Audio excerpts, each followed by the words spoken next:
Welcome to Galactic Nova Stories, where cosmic emotions come to life. Your journey begins now. Veya's antennae trembled as the council elder delivered the news. Her crystalline eyes, normally iridescent with curiosity, dimmed to a dull blue. "The arrangement is final," Elder Toll declared, his voice echoing through the chamber's high ceiling. "You will wed Lord Krull in 7 rotations. The peace of our systems depends on it." Veya stepped forward, her slender form casting a long shadow across the polished floor. "Elder, with respect, Lord Krull's reputation precedes him. The Dralex system has suffered under his rule, their resources depleted, their people—" "Enough," Elder Toll's voice boomed. "Your diplomatic training makes you valuable in this exchange. The Araxian Council has decided. This union will prevent war and secure trade routes through 3 star systems." The 5 other council members nodded in solemn agreement. Their decision was unanimous. Veya was merely a pawn in their cosmic chess game. Later, in her private chambers, Veya paced restlessly. The walls, adorned with maps of distant galaxies she had once hoped to explore as an ambassador, now seemed to close in around her. Her attendant, Miri, entered with ceremonial garments draped across her arms. "These arrived from the royal weavers," Miri said softly. "They request a fitting before sunset." Veya touched the fabric, spun from the silk of moon moths and embedded with bioluminescent crystals that would glow during the ceremony. In other circumstances, she might have appreciated its beauty. "Did you know," Veya said, staring out at the 3 moons rising over the horizon, "that on Earth they have a concept called consent? Humans believe individuals should choose their own path." Miri placed the garment carefully on a hovering platform. "Earth is primitive, humans are unpredictable. That's why they remain isolated in their small corner of the galaxy." "Perhaps," Veya murmured, "or perhaps we misunderstand their ways." That night, unable to sleep, Veya accessed the restricted archives through her neural implant. She'd maintained access since her diplomatic training, though technically it was forbidden now that her fate was sealed. She searched for information about Lord Krull, finding images of his imposing figure, nearly twice her height, with armor-like scales and eyes that seemed to burn with internal fire. Reports from trading vessels described his cruelty toward those who defied him. One account detailed how he had harvested an entire moon of its resources, leaving the inhabitants to perish when their atmosphere degraded. Veya's research was interrupted by a notification. The wedding preparations were being accelerated. The ceremony would now take place in 3 rotations, not 7. She sent an urgent message to her mentor, Ambassador Lox, who had always supported her career aspirations. His response was immediate but disappointing. "Some sacrifices are necessary for the greater good. Serve your people with dignity." Even Lox had abandoned her to this fate. Veya watched the dance of stars through her window. Somewhere out there, worlds existed where she might have been free. She touched the ceremonial dagger hidden beneath her sleeping pallet, a symbolic gift from her father before he passed.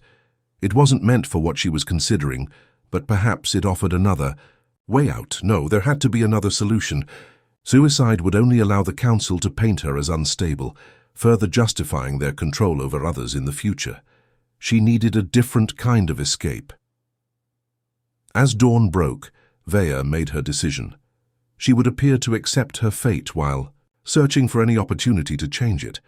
If none came, she would use the chaos of the ceremony itself to flee. Where she would go, she didn't know. But anywhere was better than becoming the trophy wife of a tyrant. Max Reeves hummed an old Earth tune as his scout ship the Sparrow cruised through the uncharted edge of the Vega corridor. The small vessel wasn't much, just a cockpit, a sleeping quarter barely large enough to stretch out in, and environmental systems that worked most of the time. But it was his, and out here among the stars, freedom tasted sweet. "Status report, Aria," he called to the ship's AI. "All systems functioning within acceptable parameters," the feminine voice responded. "Though, I continue to register concerns about the ionization in the nearby nebula.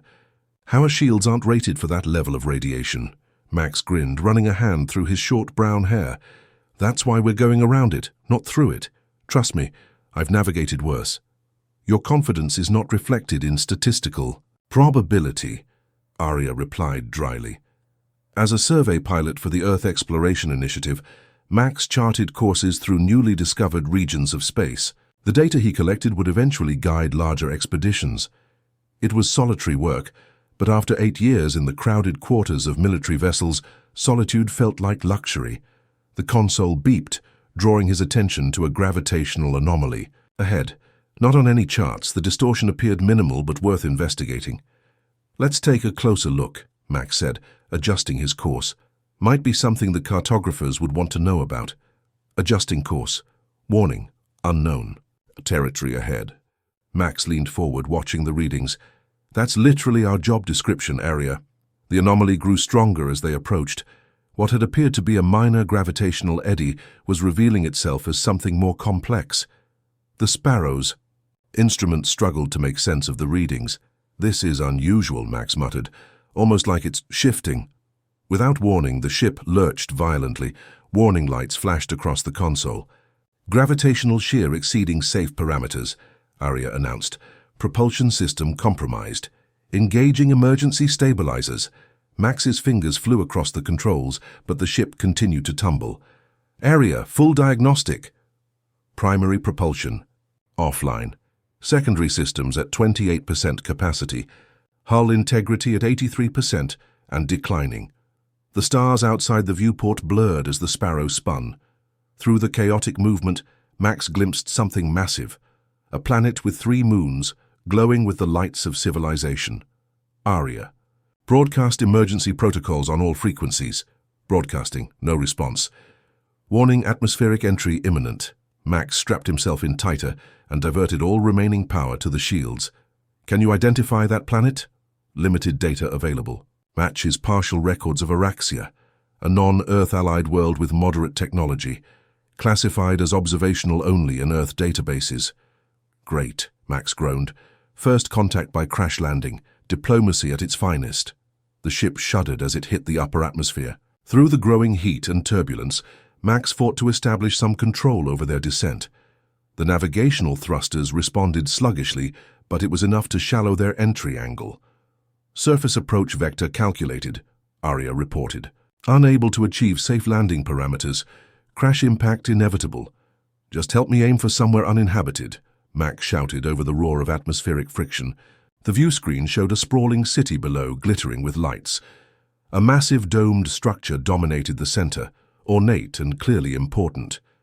"Any landing you can walk away from," Max muttered through gritted teeth, fighting the controls, to steer away from the populated areas. But the ship wasn't responding anymore. The Sparrow plummeted toward the dome, trailing fire like a vengeful comet. On the planet below, sensors detected the approaching object. The Araxian defense system classified it as space debris, too small to warrant military response. A minor alert was issued to the ceremonial guards, but with the high-profile wedding underway and security focused on potential protesters, the warning went unheeded. As Max braced for impact, his final thought was simple: survive first, apologize. For the intrusion later. The Sparrow screamed toward the glittering dome like a meteor, about to make an entrance no wedding guest would ever forget. The grand ceremonial dome of Araxia glittered under the light of 3 moons. Thousands of bioluminescent crystals embedded in its translucent surface created patterns that told the ancient story of unity between worlds. Inside, the elite of 7 star systems gathered to witness the union that would cement a fragile peace. Vaya stood alone in a preparation chamber, attendants making final adjustments to her ceremonial attire. The dress weighed heavily on her shoulders, its intricate crystal patterns symbolizing the binding of 2 lineages. Each crystal had been programmed to change color during specific parts of the ceremony, culminating in a synchronized glow when the union became official. "It is time," announced the chief ceremonial guide, an elderly Araxian whose skin had faded to pale blue with age. He avoided meeting Vaya's eyes, perhaps sensing her despair, perhaps simply following protocol. The enormous doors parted, revealing the central chamber where hundreds of dignitaries had assembled in concentric circles. At the center stood a platform bathed in light from an opening in the dome that framed the largest moon, and there, waiting, was Lord Krull. He was even more imposing than the images Vaya had studied.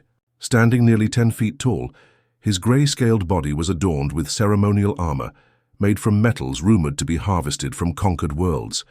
His eyes, 4 of them arranged in a diamond pattern, gleamed with cold intelligence. When he saw Vaya, his mouth formed what might have been intended as a smile, revealing rows of sharp teeth. The ceremonial music began, low, resonant tones produced by traditional gravity harps. Vaya took her first step forward, then another. Each step felt like moving through dense liquid. She focused on her breathing, on maintaining the dignity expected of an Araxian diplomat, even as she searched desperately for some escape. Lord Krull extended a massive, 6-fingered hand as she approached. "My bride," he said, his voice simultaneously melodious and grating. "Together we shall bring order to chaos." The High Officiant, positioned between them, began the ancient words of binding. "Today we witness the merging of 2 great houses, 2 great worlds, for the benefit of all civilized space." Vaya's gaze drifted upward, through the circular opening in the dome.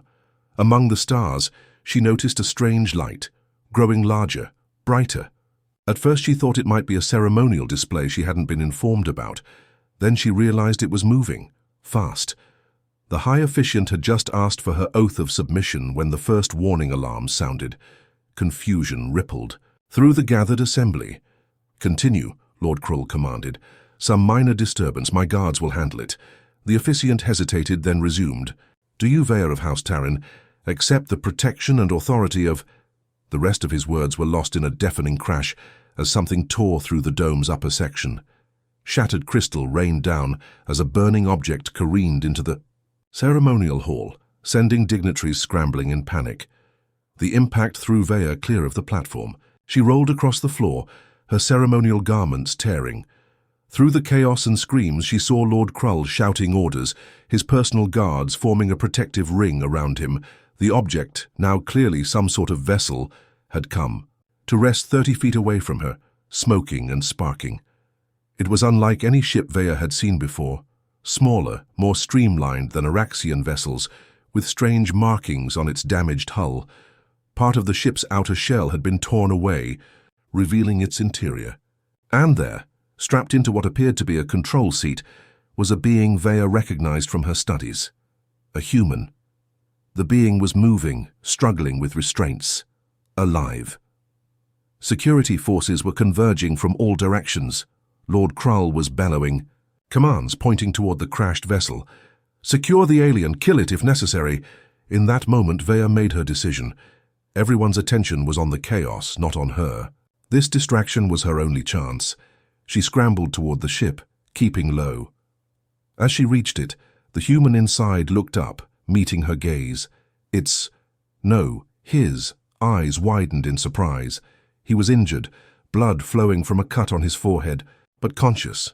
"Help me," Vaya whispered, reaching toward him, "and I'll help you escape." Max's head throbbed as he struggled to focus on the slender, blue-skinned being before him. The crash landing had been brutal. Arya's final act had been to maximize the crash harness protection before her systems failed. Now, disoriented and bleeding, he faced what was clearly a native of this world.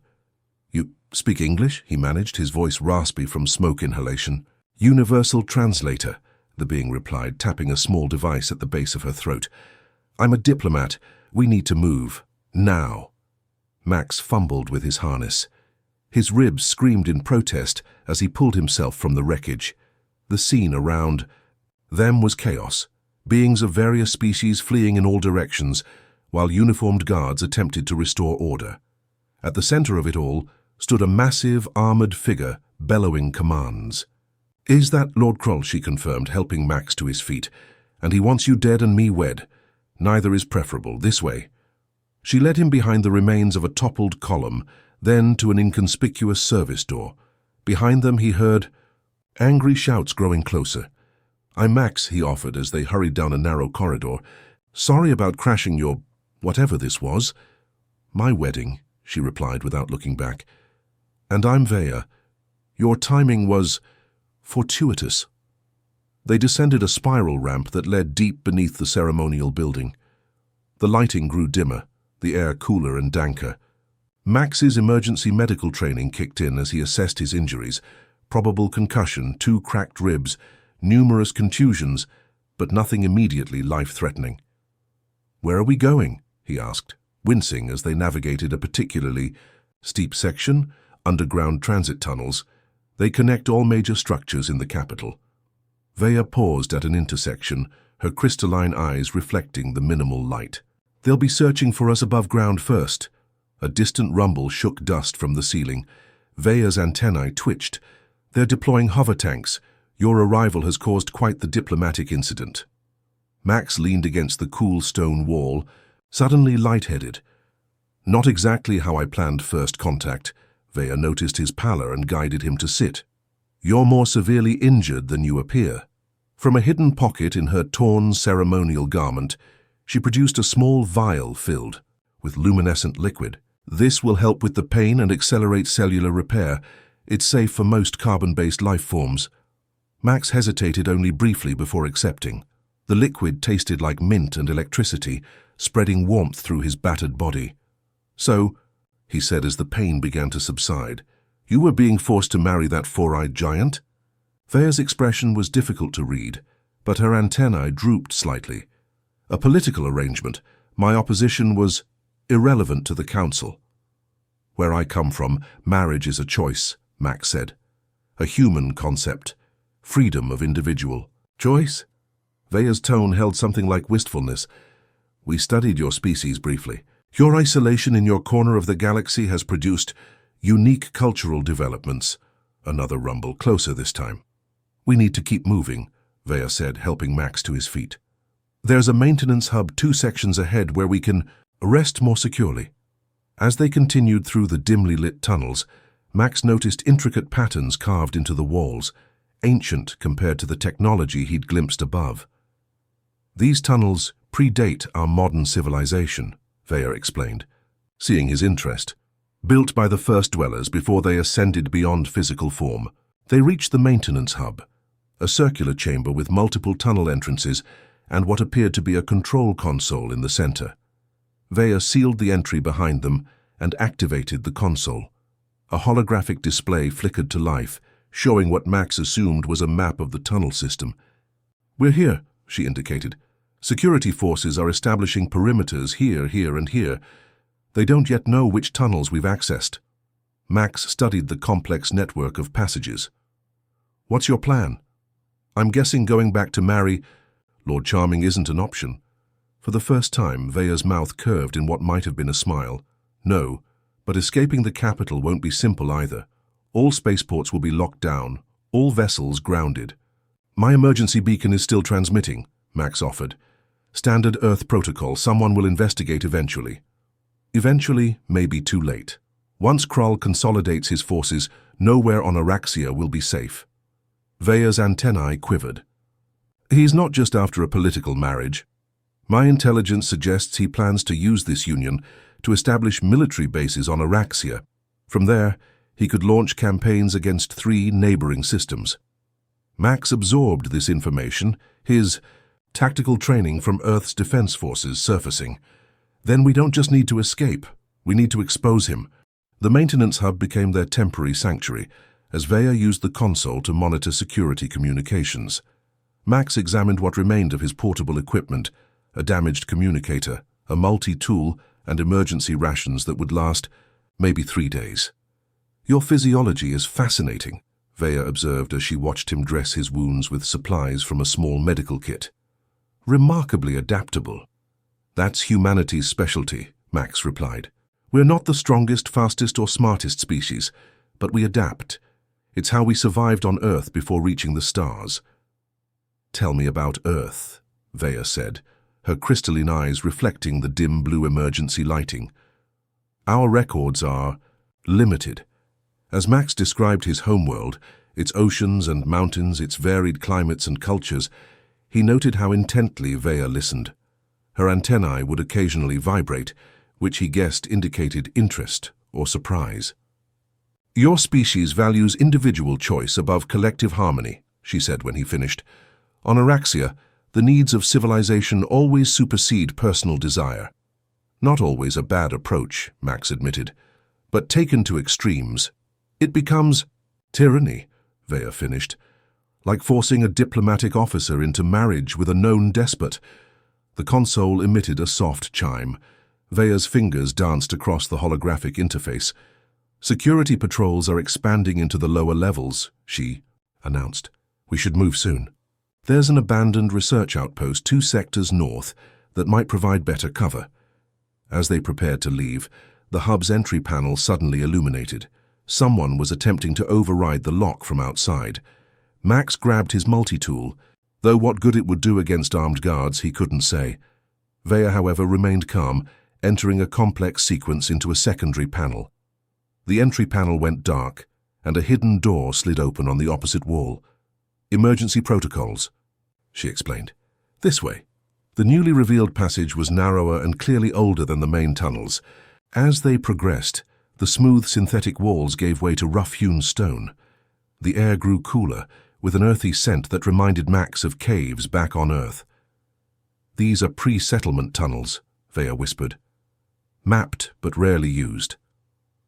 After nearly an hour of careful navigation through the ancient passages, they emerged into a larger chamber. Dormant lighting fixtures lined the walls, revealing what had once been some sort of laboratory. Dust covered abandoned equipment and workstations. The outpost, Vea confirmed. Decommissioned 20 cycles ago when research priorities shifted. Max examined the equipment while Vea secured their position. Some of the technology looked vaguely familiar, conceptually similar to Earth designs, but executed with different materials and aesthetic principles. Can any of this still work? He asked. Perhaps. The power core may retain charge. Vea approached what appeared to be a central control unit and placed her palm against its surface.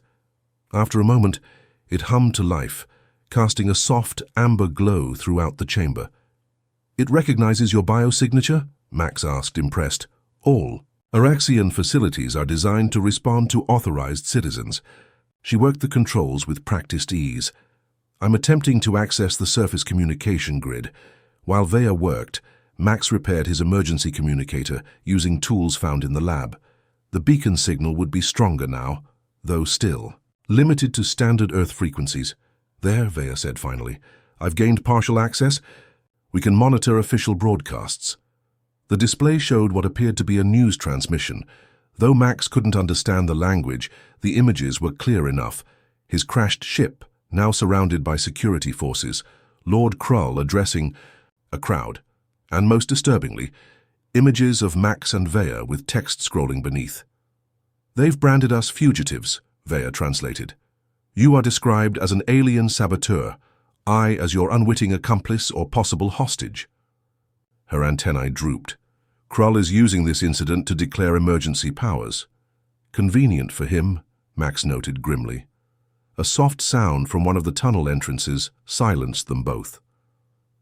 Max moved to a defensive position, while Vea dimmed the controls. 3 figures emerged from the darkness, slender like Vea, but dressed in simple grey coverings rather than ceremonial attire. Ambassador Vea, the foremost one, addressed her with a respectful gesture. We've been searching the old network since hearing of your departure. Vea's posture relaxed slightly. Tyrion, you risk much by helping us.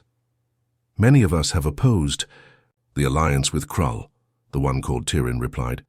Your mentor, Ambassador Locke, sent us. Publicly, he denounces your actions.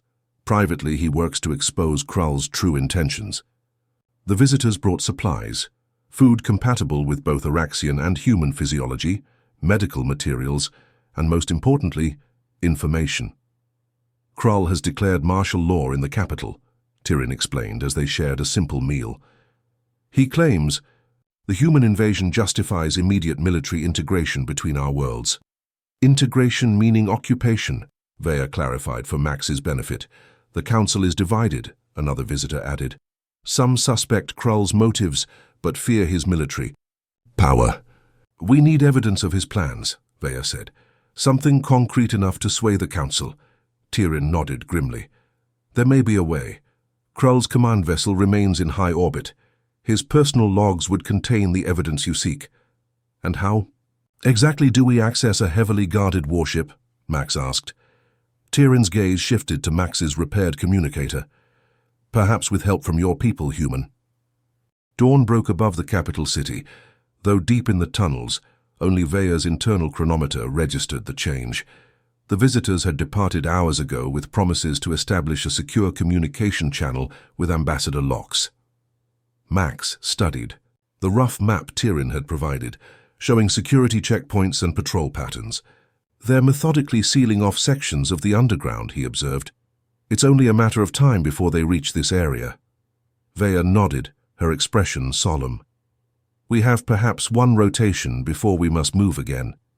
The outpost's communication system chimed softly, indicating an incoming transmission on a heavily encrypted channel. Vea activated the receiver, and Ambassador Lox's weathered face appeared on the screen. My protégé, he began, his voice low. What you have done is either very brave or very foolish. Perhaps both. Master Lox, Vea acknowledged with respect. The human's arrival was unexpected but fortuitous. Lox's gaze shifted to Max, who stood just within view of the transmission. So this is our visitor. Not quite the diplomatic envoy we might have hoped for. More like the wrecking ball that broke down a door, Max offered with a slight smile. The ambassador's expression remained stern. Your crash has created a political crisis that Krull is exploiting masterfully already. 2 council members have approved his security measures. We need to access his command ship, Vea stated. His true plans must be documented there. Impossible, Lox replied immediately. The orbital defenses have been doubled. Any approach would be detected and destroyed. Max stepped forward. What about from within? Is there a scheduled shuttle transport to the command ship? Lox's antennae twitched with interest. There is. Krull's personal guard rotates every 3rd cycle. The next transport departs from the military spaceport tonight. If we could infiltrate that transport, Vea began. Suicide, Lox interrupted. The spaceport is the most heavily guarded facility in the capital now. Max had been examining the outpost's equipment while they spoke. He lifted what appeared to be a small cylindrical device. What's this? Vea glanced at it. An atmospheric harmonizer. It creates focused sound wave patterns to disperse toxic particles. This facility once researched environmental restoration. A slow smile spread across Max's face as he turned the device over in his hands. On Earth we have a saying. Sometimes the direct approach is the last thing your opponent expects. 4 hours later, they were positioned in an access tunnel directly beneath the military spaceport's western quadrant. Using parts from the outpost and Max's multi-tool, they had modified the atmospheric harmonizer into something with a very different purpose. This is reckless, Vea whispered, as Max made final adjustments to the device. Reckless would be trying to sneak past those guards conventionally, he replied. This way, we create confusion without harming anyone. The modified harmonizer now contained components from Max's emergency beacon, reconfigured to emit a specific frequency. In 3, 2, 1, Max activated the device. Above them, every communication system in the spaceport suddenly emitted a piercing, modulated tone. The security sensors, calibrated to detect unauthorized transmissions, began registering false positives throughout the facility.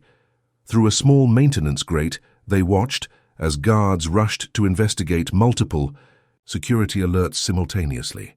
Now, Max whispered. They emerged from the access tunnel into a storage area.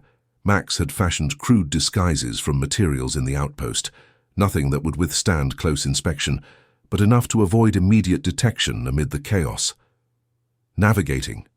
Through the confusion, they reached the shuttle bay just as Krull's guards were preparing for departure. The transport vessel, sleek and heavily armed, sat on the launch pad with its boarding ramp extended. Security priority override, Vea announced to the harried dock officer using her diplomatic access codes. We're conducting inspection before departure. The officer, distracted by multiple alarms, barely glanced at their identification before waving them through.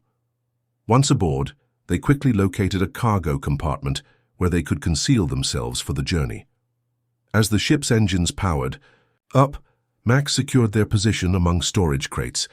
If we're discovered, Vaya began. We won't be, Max assured her. They're there looking for escapees trying to leave the planet, not infiltrators heading toward a warship. The shuttle launched, and Max felt the familiar sensation of acceleration pressing him into the deck. Beside him, Vaya's breathing had quickened, her crystalline eyes wide. First spaceflight? He asked. First unauthorized one, she replied with what might have been the Araxian equivalent of gallows humor. As the shuttle docked with Krull's command ship 20 minutes later, they heard the heavy footsteps of guards moving through the vessel conducting standard security sweeps. Max pulled Vaya deeper into the shadows between cargo containers. A guard passed within inches of their position, pausing momentarily as if sensing something amiss. Max held his breath. The guard's hand moved toward his weapon. Suddenly, alarms blared throughout the ship. The guard's communication device activated, and a voice barked orders in the Araxian language. "What are they saying?" Max whispered once. The guard had rushed away. Vaya's expression was grim. "Ground forces have discovered our tunnel hideout. Krull has ordered immediate planetary bombardment of all suspected rebel locations. He's going to attack his own people." Max's voice rose in shock. "Not his people," Vaya corrected. "He never saw Araxians as his equals. This was always his plan. Use the marriage as pretext for military occupation, then crush any resistance." They had to move fast now. Their mission had just become far more urgent than their own survival.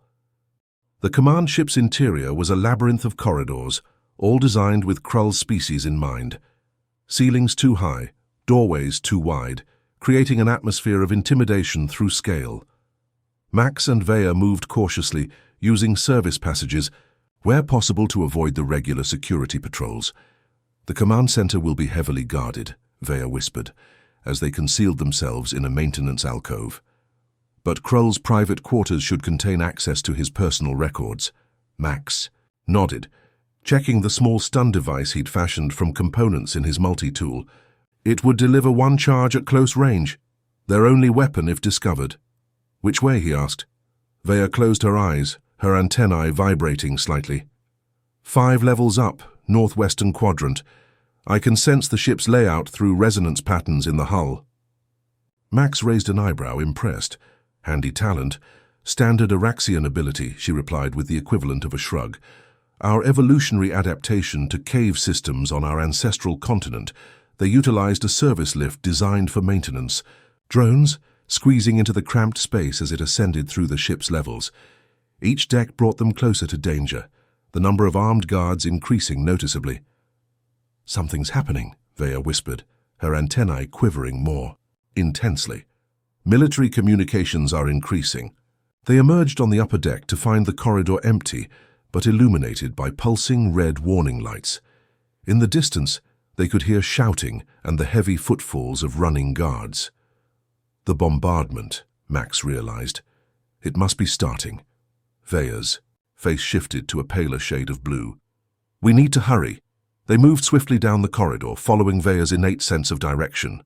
At a junction, they pressed themselves against a wall as a squad of guards rushed past, too focused on their orders to notice the intruders. There, Vaya pointed to an ornate doorway at the end of a wide passage. Krull's private quarters. The entrance was secured by a biometric scanner, calibrated for Krull's physiology. Vaya examined it critically. "I cannot bypass this," she admitted. "It requires his specific genetic signature." Max studied the door mechanism, then the surrounding walls. "Maybe we don't need to use the door." He pointed to a ventilation grate near the ceiling. "That looks large enough for us to squeeze through." Using pieces of equipment from a nearby maintenance panel, Max fashioned a crude climbing tool. He hoisted himself up first, then helped Vaya into the narrow shaft. They crawled through the dusty passage until they reached another grate overlooking an expansive chamber. Lord Krull's quarters reflected his taste for dominance. Trophies from conquered worlds displayed on pedestals, massive furnishings carved from rare materials, and a central command console that glowed with active data streams. And there, standing with his back to them, was Krull himself, reviewing tactical displays of Araxia. Areas marked for bombardment flashed in ominous red. "We can't confront him directly," Max whispered, noting the energy weapon holstered at Krull's side. Vaya pointed to a secondary room adjoining the main chamber. His private data terminal would be separate from the tactical. Systems. Standard security protocol. They waited, barely breathing, as Krull received a communication from the bridge, then strode from his quarters to personally oversee the attack. Once alone, they removed the grate and dropped silently into the room. Max's injured ribs protested, but he ignored the pain. They had minutes at most before Krull returned. Vaya immediately went to work on the private terminal, her diplomatic credentials allowing limited access to the system. "These are encrypted," she murmured, fingers flying across the alien interface. "Can you break it?" Not quickly enough. Her antennae drooped in frustration, then suddenly straightened. "But perhaps I don't need to. Look." She indicated a small device connected to the terminal, an external data storage unit. "This is an Araxian diplomatic encoder. It shouldn't be here unless he's been intercepting diplomatic communications," Max finished. "Can you access it?" "Yes. It's keyed to Araxian diplomatic frequencies." She connected the device to her translator, which doubled as a data reader. There, all his secret communications with his military commanders, his true plans for Araxia and the surrounding systems. The data confirmed their worst fears. Krull had planned the military occupation from the beginning. The marriage was merely a pretext, providing legal access to establish bases that would serve as staging grounds for a full invasion. "We need to broadcast this," Max said, examining the room for communication equipment. "His private terminal can't reach planet-wide systems," Vaya replied, "but if we could reach the main communication array..." Max's repaired emergency beacon chirped softly. Both froze, then Max checked the device with widening eyes. "It's an Earth frequency," he breathed. "Someone's responding to my distress call." Before they could celebrate this potential rescue, the main doors to the quarters slid open. They barely had time to conceal themselves behind a massive ornamental screen before Lord Krull returned, accompanied by his chief military advisor. "The rebel hideouts have been targeted," the advisor reported. "Bombardment begins in 10 minutes. "Excellent." Krull's voice rumbled like distant thunder. "Once we eliminate the resistance, the Council will have no choice but to accept our protection, begin preparations for landing our main force." And the human intruder? A convenient scapegoat. "Once captured, his public execution will demonstrate our commitment to Araxian security." Krull moved to his tactical display. "Now leave me. I wish to savor this moment alone." When the advisor departed, Krull removed his ceremonial armor, revealing attachment points for various weapons across his massive frame. As he turned toward his private refreshment area, Max and Vaya seized their opportunity to slip toward the exit. They had almost reached the door when Max's damaged ribs betrayed him with a sudden spasm of pain. He stumbled, knocking against a display pedestal. A crystalline trophy crashed to the floor.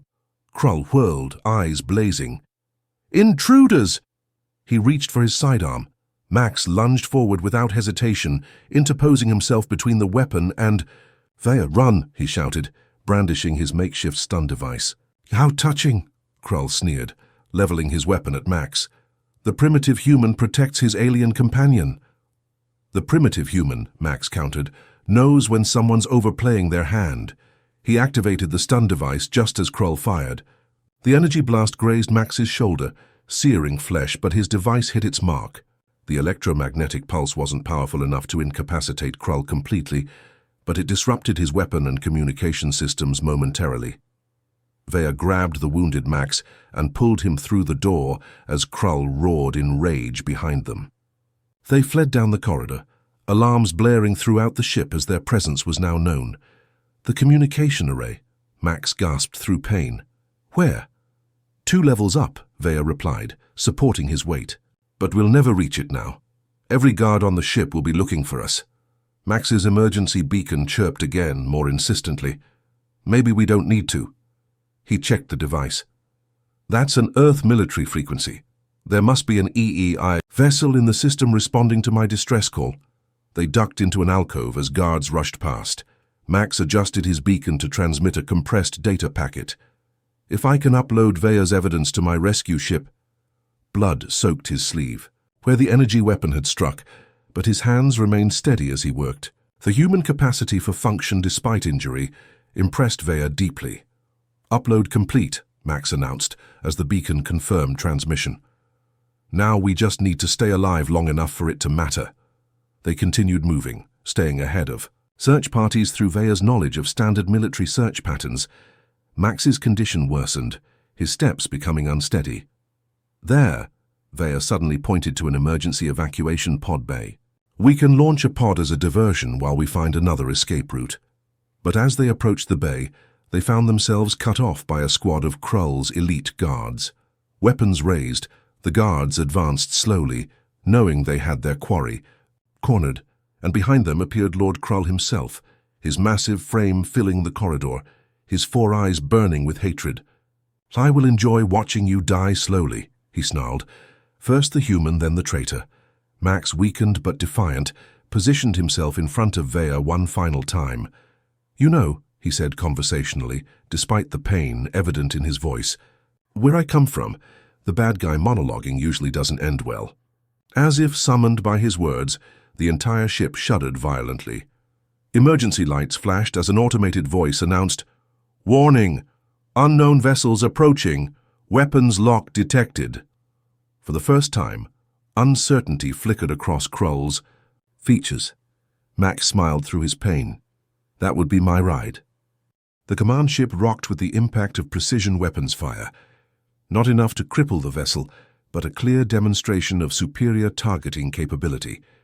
The overhead communication system crackled to life with a transmission broadcast, shipwide. "Attention Araxian vessel. This is Captain Ilara Drake of the Earth Exploration Initiative warship Thunderchild. We have received evidence of illegal military action against a sovereign planet. Stand down your weapons systems and prepare to be boarded." Krull's guards looked to their master in confusion, his face contorted with rage. "Ignore that transmission. Secure the prisoners." But the momentary distraction was all Max and Vaya needed. Max deployed his last reserve of strength to tackle the nearest guard, while Vaya slipped past the others, reaching the emergency communication panel on the wall. With diplomatic override codes, she activated the ship's internal broadcast system. "Attention all crew," her voice echoed throughout the vessel. "This is Ambassador Vaya of Araxia. Lord Krull has deceived both our peoples. The proof has been transmitted to the approaching Earth vessel and to the Araxian Council. His plans for conquest have been exposed." Krull lunged toward her, but another blast from the Earth ship sent him staggering. "Kill them both," he ordered his guards. The guards hesitated, their loyalty conflicting with the new information and the obvious military threat outside. That hesitation was their undoing. The corridor wall exploded inward in a controlled breach. Through the smoke and debris stepped armored figures, Earth Special Forces in full tactical gear. Their weapons trained on Krull's guards. "Weapons down," commanded the lead soldier. "Now." The guards, seeing themselves outmatched, complied. Only Krull remained defiant, reaching for a concealed weapon in his armor. Before he could deploy, 3 precision stun blasts hit him simultaneously. The massive figure crashed to the deck, unconscious but alive. "Lieutenant Commander Max Reeves." The squad leader approached, faceplate retracting to reveal a human woman with dark eyes and close-cropped hair. "Captain Drake sent us to extract you. Your distress beacon and data transmission came through clearly." "Perfect timing," Max managed, before his legs finally gave out. When he regained consciousness, he was in the medical bay of the Thunderchild, advanced healing technology accelerating his recovery. Vaya sat nearby, conversing with Captain Drake. "Ambassador," the captain was saying, "the Araxian Council has responded to our transmission of Lord Krull's plans. They've requested immediate cessation of all military activities by his forces and have dispatched their own vessels to ensure compliance." Vaya's antennae quivered with relief. "And Krull himself?" "Currently in our brig, awaiting transfer to Araxian authorities." Captain Drake's expression was professional but satisfied. "His ship has been secured. The planned bombardment of Araxian cities has been prevented." Max attempted to sit up, drawing their attention. "So, crisis averted? No interstellar incident?" Captain Drake smiled slightly. "On the contrary, Lieutenant Commander, You've managed to create the biggest diplomatic event since first contact with the Proxima Coalition. The Araxian Council is formally requesting opening relations with Earth. They are? Max looked to Vaya in surprise. Your actions have challenged certain assumptions about humans, Vaya explained. Many on the Council previously dismissed your species as primitive isolationists. Your willingness to risk your life to prevent an attack on a world not your own has made quite an impression. I just did what anyone would do, Max said, embarrassed by her praise. That's precisely the point, Vaya replied. On my world, following protocol would have been expected. Breaking rules to do what's right, that's considered a peculiarly human trait, one we perhaps need more of. 3 days later, Max stood in the Thunderchild's observation deck, watching as Araxian ships escorted Krull's vessel toward their homeworld. His injuries were mostly healed, though the medical officer warned he'd feel the effects of the energy. Weapon burn for weeks to come. Vaya joined him at the viewport, dressed now in formal diplomatic attire. The Araxian Council had appointed her as special envoy to Earth, the first official contact between their civilizations. The Council sends their formal gratitude, she said, and Ambassador Lox asked me to convey his personal thanks for your assistance. I'm the one who should be thanking you, Max replied. Without your help, I'd have been executed as a saboteur. Without your arrival, I would be Lord Krull's unwilling bride. Her antennae dipped in what he now recognized as amusement. It seems we saved each other. Captain Drake entered the observation deck. Ambassador, Lieutenant Commander, we've received new orders from Earth Command. We're to escort the ambassador to Earth for formal diplomatic proceedings. And my scout ship, Max asked, being recovered and repaired by Araxian engineers as a gesture of goodwill. As the Thunderchild prepared for departure, Max and Vaya remained at the viewport, watching the 3 moons of Araxia grow smaller in the distance. Your crash landing has changed everything, Vaya observed. One human's accidental arrival prevented a war and opened a new chapter for 2 civilizations. Just lucky timing, Max said modestly. Perhaps. Vaya's crystalline eyes reflected the starlight. Or perhaps it demonstrates something my people need to learn from yours, that sometimes the greatest moments of history come not from careful planning and protocol, but from individuals willing to act when circumstances demand. Is that going to be in your official report to the Council? Max asked with a smile. Indeed, along with a recommendation that we study human unpredictability more closely. Her antennae shifted in what he now recognized as her species version of a smile. For scientific purposes, of course. Of course, Max agreed. And maybe while you're serving as ambassador to Earth, I could show you some of that unpredictability firsthand. There's this human custom called tourism, much more enjoyable than crash landing. As the ship accelerated to faster-than-light speeds, the stars stretched into brilliant streaks of light around them. Ahead lay Earth, behind lay Araxia, and between them stretched the beginning of something neither had anticipated, a bridge between worlds, forged in the chaos of a crashed ship and a disrupted wedding. Vaya's translator produced what sounded like laughter. I would like that, Max Reeves. After all, I've already experienced one peculiar human tradition. What's that? I believe you call it crashing the wedding.